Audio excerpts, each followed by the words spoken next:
Good morning, and welcome to my next reading from Agnotology and Vaccines.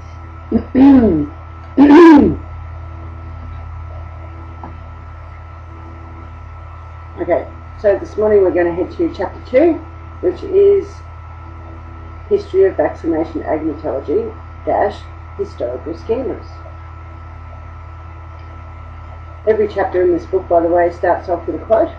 And today's quote is, "Uncommon and rare vaccine reactions and reactions with delayed onset may not be detected before vaccines are licensed." That's from the WHO Vaccine Safety Training site. Vaccines came about in about 1797 when Dr. Jenner found out about the milkmaid's superstition that if a person got cowpox, they never got smallpox. Dr. Jenner proceeded to test that theory out on one of his sons.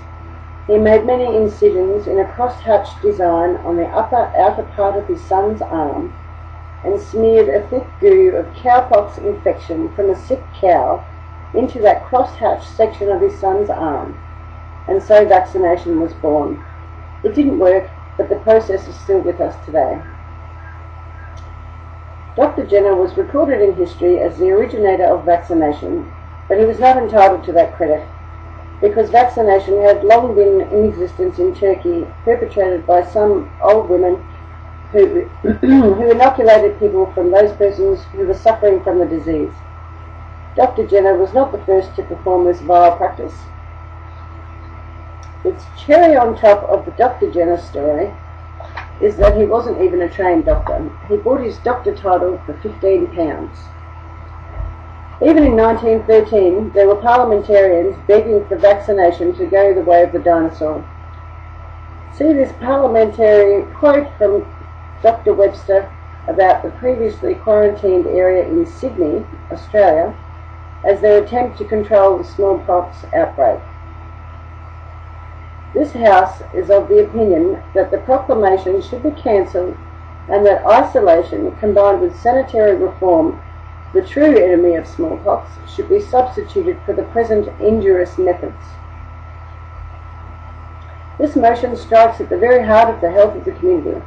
It is the first step that has been taken to deal with the subject since the federal government took over the quarantine of contagious diseases.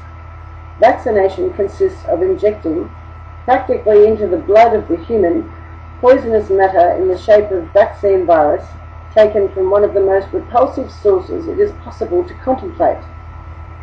Mr. Webster goes on to say, and remember this was in 1913, "The action of the government, for which I am not blaming them, has been given a certain support by the press which has ever been behind the medical men who have recommended vaccination.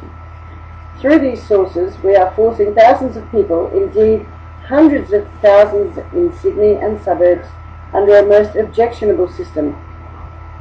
Every day, paragraphs appear in the newspapers urging on the people that vaccination presents the one and only escape from smallpox."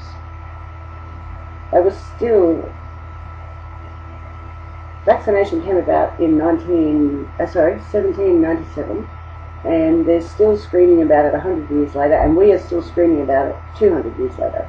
When will it stop? Let's keep going.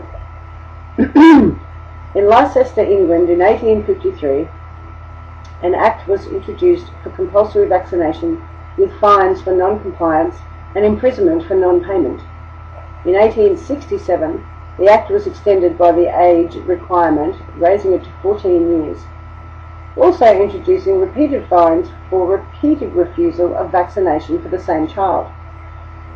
When the children in the little town of Leicester were dying from the mandated smallpox vaccine and 3,000 prosecutions were pending, they protested in the streets in numbers of up to 80,000 people. Where are they today?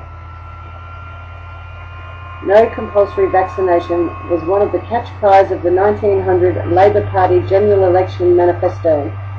In 1907, the people forced the legislation change twice to end up with a simple declaration to be able to opt out of vaccination. And now we're going backwards again. about HPV vaccine scandals. Why is it that the HPV vaccines are presenting so many deadly and life-altering adverse reactions? This may just be the most dangerous case of agnotology in vaccines ever. Out of the 16 HPV vaccine trials, only 2 used the medical industry standard of an inert saline placebo. Of these trials, 10 out of the 16 compared the HPV vaccine against an aluminum adjuvant, and 4 of those trials used an aluminium-containing vaccine as a placebo. I think that violates every scientific protocol, don't you? And here's a quote. Indeed, the optimistic assumption that the HPV vaccination, even if proven effective against cervical cancer as claimed, will result in 70% reduction of cervical cancers, appears to be largely based on premature, exaggerated and invalid surrogate marker-based extrapolations. The Australian arm of the HPV vaccine scandal. The Australian HPV vaccine scandal was created when the approval process for the Gardasil vaccine was interfered with. In 2006, the Australian National Immunisation Program schedule, run by the Pharmaceutical Benefits Advisory Committee, rejected the Gardasil application. Quote, PBAC has advised that there was a lack of information in CSL's application on how long the vaccine remains effective, whether a booster would be needed, and if so, how to determine the right target group for the follow-up. The PBAC said it was also not provided with enough information on the long-term effects of the vaccine on the incidence of cervical cancer. The PBAC also found that it is not cost-effective for taxpayers at this time to fund Gardasil on the National Immunisation Program at the price proposed by CSL. Well, that's the rejection of it, and then, within 24 hours of the rejection, that decision was overturned by the sitting Prime Minister, John Howard. This was in the lead-up to the 2007 federal election.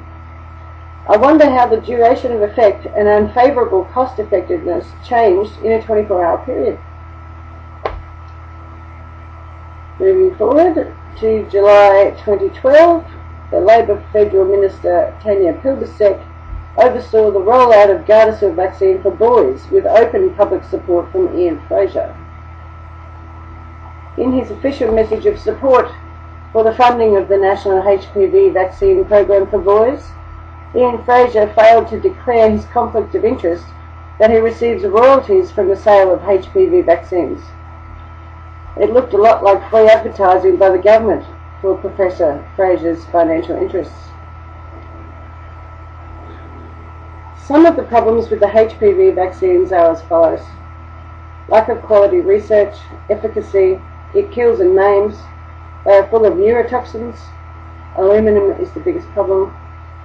The cervical cancer that the vaccine is supposed to protect against is extremely rare. The HPV virus clears up on its own in most cases, and you never know you've even had it, let alone contract cervical cancer from it. Let's explore these issues a little further. From lack of quality research to aluminum placebos to outright misrepresentation of data and being fast-tracked for public use, the HPV vaccines stand out as the prime example of agnotology in vaccines. One by one, the stories of young girls and now boys being killed and or maimed for life are coming to light. Young people, fit and healthy in the prime of their lives, suddenly can't do anything. Can't play sports, can't go out with their friends, can't learn to drive, can't even walk in a lot of cases, all after the HPV vaccine. Nothing else changed, except they were injected with a toxic cocktail of chemicals that didn't save them from any disease. The vaccines are ruining many, many lives. Under the fast-track rules for licensing vaccines in America, only 6 months of trials are required for licensure of a product Of course, the HPV vaccine's got that fast-track approval. There is a 10% chance of hospitalisation after a HPV vaccine. In Canada in 2016, there was a study undertaken with information taken from 3 databases. There were 195,000 females that received 500,000 doses of HPV vaccine, resulting in 19,351 hospital emergency department visits within 42 days of immunisation. There's 2 reference points on that. In the clinical trials, 185 participants reported a serious adverse effect, this representing 2.5% of the population of the study. All trials of the vaccines were done on children aged 15 and above, despite them currently being marketed for 9-year-olds.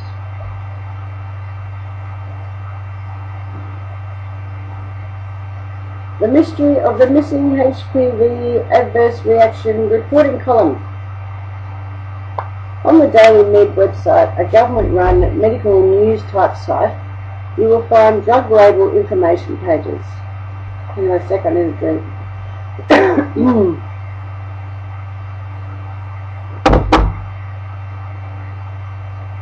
On the Gardasil page, in the adverse reactions section, there are quite a few tables highlighting the adverse reactions. Starting at table 1, there are 4 columns represented. Adverse reaction, Gardasil, AAHS control, and saline placebo. This means this table shows the AAHS control and the saline control group's adverse reaction numbers separately. These were for injection site adverse reactions in girls and women 9 through 26 years of age. Tables 2, 3 and 4 have the same number of columns as table 1. Tables 1 through 5 all report on only injection site reactions. However, once you get to table 5, which is common systemic adverse reactions in girls and women, then things get serious and something weird happens to the reporting tables. They lose a column. Columns AAHS control and saline placebo has disappeared, and in their place is the one column AAHS control or saline placebo. Remembering AAHS is the aluminum adjuvant. So, when the table used to show a separate column for the AAHS control and another for the saline placebo control, no longer can they be compared because those numbers have been lumped together.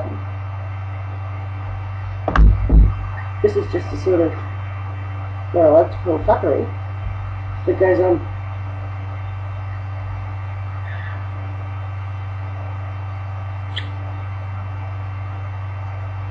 In mid-June of 2013, Japan's health ministry boldly went where no country had gone before by deciding to formally withdraw its recommendation for both HPV vaccines to protect young Japanese people from them. The ministry task force only got to discuss 43 of the 1,900 adverse cases in Japan before concluding that the ministry should withdraw its recommendation until it can offer appropriate information on all the wildly debilitating side effects. When they say there is no scientific or epidemiological evidence to suggest that the vaccine has caused these illnesses, what they most often mean in vaccine research is the studies haven't been done. You see what they did there? There is no evidence is a very different statement to we haven't done the research. You have to read the literature very carefully to discern exactly what is being said, because obfuscation is the name of the vaccine game. There are more scandals in here, and perhaps I'll do them in another video. This is going a little long. So tomorrow we will start with the African tetanus vaccine scandal. In the meantime, if you'd like to get into my email group to be kept up to date with my next book, which is, I won't say it's nearly finished, that just doesn't work like that. It goes longer and longer and longer. I'm up to 250 doctors that have spoken out against vaccines. In my new book, Cracks in Consensus, Doctors versus Vaccines, if you want to be kept up to date, then please jump into the email group at the link somewhere on this page. Have a fabulous day, and I'll see you tomorrow.